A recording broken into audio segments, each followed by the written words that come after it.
자, 여러분 좋은 하루 보내셨는지요? 오늘은 데이비드 브레이너드 생애와 일기 61번입니다. 벌써 이것이 기쁨이다. 이것이 기쁨이다 라는 제목으로 제가 읽어드리겠습니다. 페이지는 325페이지부터 읽겠습니다. 자, 322페이지 325페이지죠. 2월 24일 주일입니다. 아침에 많이 당황스러웠다. 통역자가 자리를 비웠기 때문에 원주민들 속에서 사역을 어떻게 해야 할지 몰랐다. 그러나 그들에게 말을 달렸다. 통역자가 없었지만 어쨌든 혼자라도 말을 달려서 원주민들에게 갔다는 것이죠. 사역에 대해 잘 몰라서 통역을 잘 할 거라고 기대할 수는 없었으나 한 네덜란드 사람에게 통역을 부탁했다. 사역은 잘 모르지만 어쨌든 네덜란드 사람에게 그 인디안 통역을 부탁했습니다. 그 후 돌아와서 몇몇 백인들에게 말씀을 전했다. 이곳에서 주님은 특히 설교를 마칠 무렵 어느 정도 내 짐을 덜어주시는 것 같았다. 사랑하는 제자들을 향한 그리스도의 사랑을 마음껏 보여줄 수 있었다.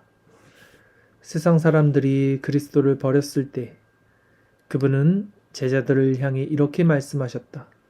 너희도 가려느냐?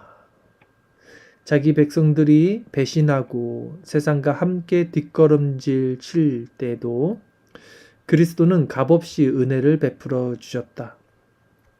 오 값없이 베풀어 주신 그리스도의 은혜여. 그리스도는 자기 백성들에게 뒷걸음질 치는 위험을 가장 적절할 때 상기시켜 주신다. 그러고는 그리스도를 붙잡도록 부르신다. 그처럼 내 설교는 내 영혼의 상태와 일치했다. 최근 내게 하나님의 은혜에 대한 이해가 너무 부족하다는 것을 깨달았기 때문이다. 그리고 자주 죄를 씻는 셈을 이해하지 못했다는 것 때문에 영혼의 깊은 고통을 느꼈다. 스스로의 힘으로 죄송합니다. 스스로의 힘으로 영적인 삶, 양심의 평강, 성숙한 거룩함을 얻으려고 몸부림쳐 왔다는 것을 알게 되었다. 자, 보세요. 뭔가를 깨달았어요. 죄를 씻는 셈을 이해하지 못했다는 것을 깨달았고요. 자신이 열심을 냈지만 그 열심이 스스로의 열심, 스스로의 힘, 스스로 양심의 평강, 성숙한 거룩함을 얻으려고 몸부림쳐 왔다. 스스로의 힘으로 했다는 것을 이제 알게 됐다. 그러니까 신앙은 사실은 스스로 하는 게 아니라는 거잖아요. 근데 우리는 또 그 아니라는 것을 알기 위해서는 아니라는 걸 알지 못했을 때는 스스로 할 수밖에 없죠. 하지만 하나님은 이런 내게 조금이나마 그분의 능력과 은혜의 셈을 보여주셨다. 저녁에 도우심과 용납하심, 양심의 평강을 위한 값없는 은혜에 의지해서 엄숙하고 경건하며 평안한 안식을 누렸다. 감춰진 비밀입니다. 성령께서 우리에게 주시는 것은 우리가 깨달을 때, 그것을 맛볼 때는 이게 감춰져 있었던 것이 계시로 열리는구나를 안단 말이죠. 이게 무슨 말입니까? 지금 나만 받는 거예요. 자신만 받기 때문에 다른 사람들에게 설명할 수도 없고 설명해서 알 수도 없고 성령께서 주시는 것이라는 거죠. 다음 9일 동안 브레이너드는 새로운 힘과 생명력 넘치는 성령의 은혜, 능력을 자주 경험했다. 그러나 동시에 영적 둔감함을 토로하기도 했다. 그는 영적인 삶과 거룩한 열정을 갈망했다. 3월 6일 수요일입니다. 뉴 잉글랜드로 떠날 채비를 하며 대부분의 시간을 보냈다. 특별히 곧 떠날 여행을 하나님께 올려드리며 기도 속에서 한동안 보냈다. 생수의 근원 되시는 주님을 버리고서 여행 중에 만날 소중한 지체들과 지인들에게서 만족을 얻으려고 할까봐 걱정이 되었다. 그것뿐만 아니라 다른 모든 헛된 것에서 지켜주실 하나님을 바라보았다. 저녁에 원주민 몇 사람이 찾아왔다. 그 가운데 몇 명은 참된 그리스도인이라고 믿는다. 그들은 내게 애정 어린 관심을 보였다. 내가 곧 자신들을 떠나려 한다는 것을 알고는 몹시 슬퍼했다. 특별히 내가 뉴 잉글랜드에서 돌아오더라도 자신들과 함께 머무르지 않을 것이라는 것을 알고는 더 슬퍼했다. 오 하나님은 내게 얼마나 친절하신가. 하나님의 섭리가 나를 부르신 모든 곳에서 얼마나 좋은 지체들을 세워주셨는지. 지체들은 내게 큰 위로를 준다. 그들을 보내주시는 분은 바로 하나님이시다. 그들이 내게 다정하게 대하게 하신 분도 하나님이시다. TV와 연결 중입니다. 잠시만 기다려주세요. 내 영혼아 여호와를 송축하며 그의 모든 은택을 잊지 말지어다. 자, 브레이너드를 마음으로 사랑하는 사람들이 이제 찾아온 거죠. 그리고 이 브레이너드는 그 은혜를 누립니다. 성도의 교제 가운데서 하나님께서 이들을 내게 보내주셨구나를 느낍니다. 참 성도의 교제가 성령 안에서 그것을 누릴 때만큼 기쁜 것이 없어요. 예. 성령 안에서 성도의 교제를 누리는 것만큼 하나됨이 없습니다. 교회는 반드시 이것을 누릴 때 힘을 얻게 된다. 우리는 이것을 또 누려야 되고요. 또 찾아야 되고 또 소망해야 되고 또 이것을 위해서 기도해야 되는 것입니다. 자, 다음 날 브레이너드는 길을 떠났다. 그가 다시 돌아온 것은 약 5주가 흐른 뒤였다. 그는 이번 여행의 특별한 목적을 3월 21일 일기에서 직접 밝힌다. 그 일기에서 뉴잉글랜드에서 어떤 목회자와 이야기를 나누었다고 언급하면서 다음과 같이 적고 있다. 황무지에서 나와 함께 사역할 동역자를 후원하기 위해 잘 아는 그리스도인들에게서 얼마의 후원금을 모금하는 방법을 놓고 그와 함께 고심했다. 지금까지 2년 동안 나 홀로 아주 외롭게 사역을 해왔기 때문이다. 자, 동역자가 필요해요. 사역은 혼자 할 수 없습니다. 증인이 필요한 거죠.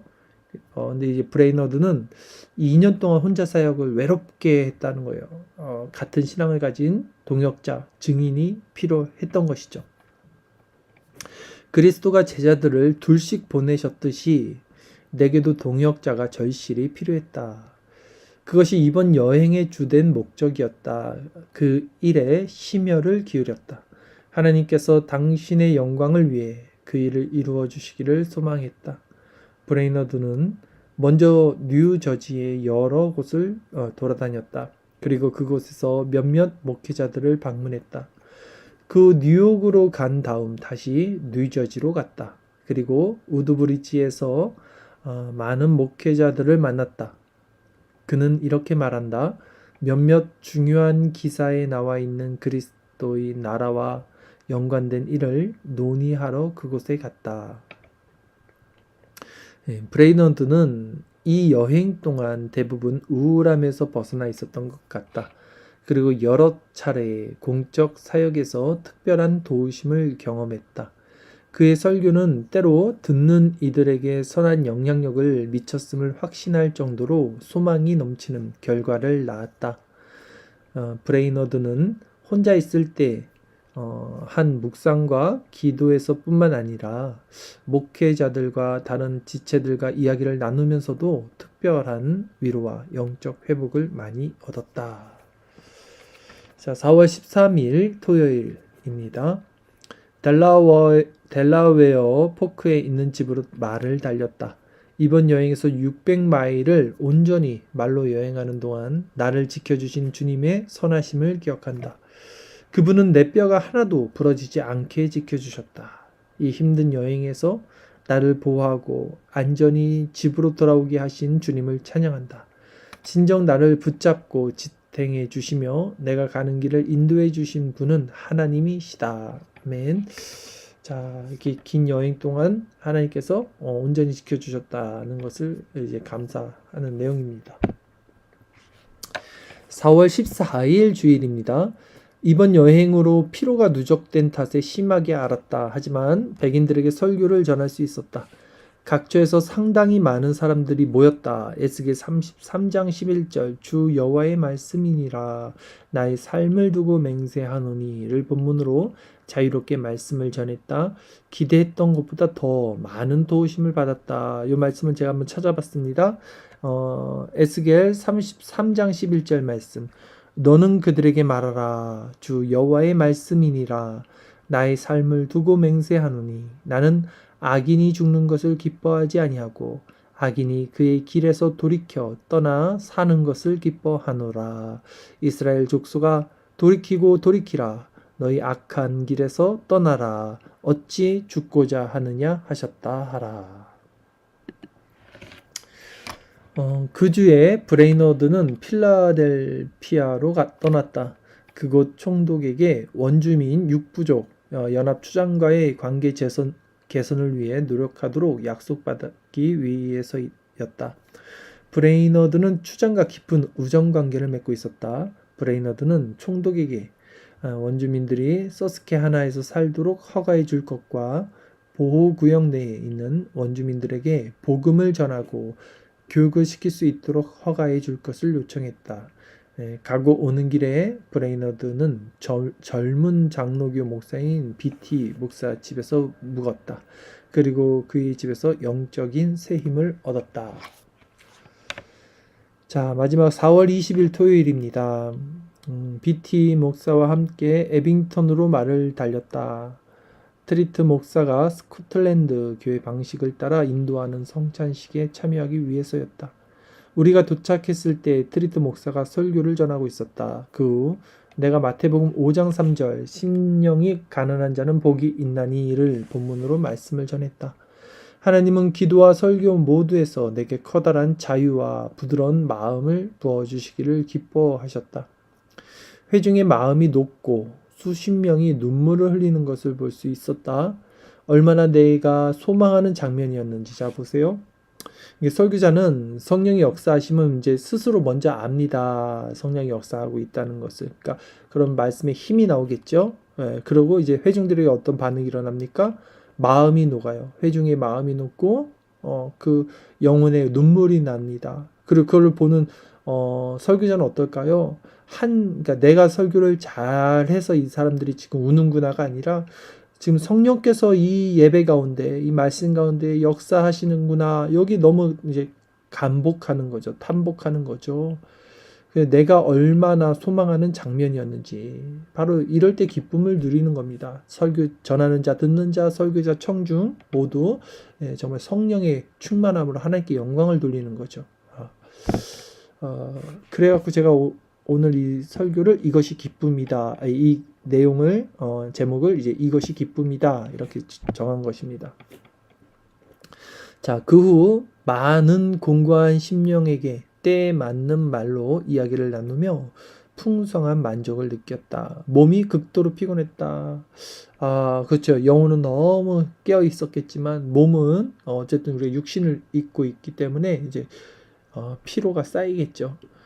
그리고 아무래도 이제 그 영혼 육이 우리가 그 같이 연결이 됐기 때문에 영도 많이 지쳐 있었다. 이렇게 표현합니다. 큰 소리로 말을 할 수 없을 정도였다. 하지만 하나님 안에서 기뻐하지 않을 수 없었다. 그렇죠? 그러니까 영은 사실 기쁜 거죠. 근데 이제 육체와 어떤 마음은 그래도 이게 힘들어지는 것이죠. 어떤 그런 상황 가운데 있게 됐다는 것입니다. 자, 이 시간 오늘 전한 이 브레이너드의 글을 통해서 역사하시는 하나님을 구하시고 우리 그 은혜 가운데서 함께 기도하시는 시간 갖도록 하겠습니다.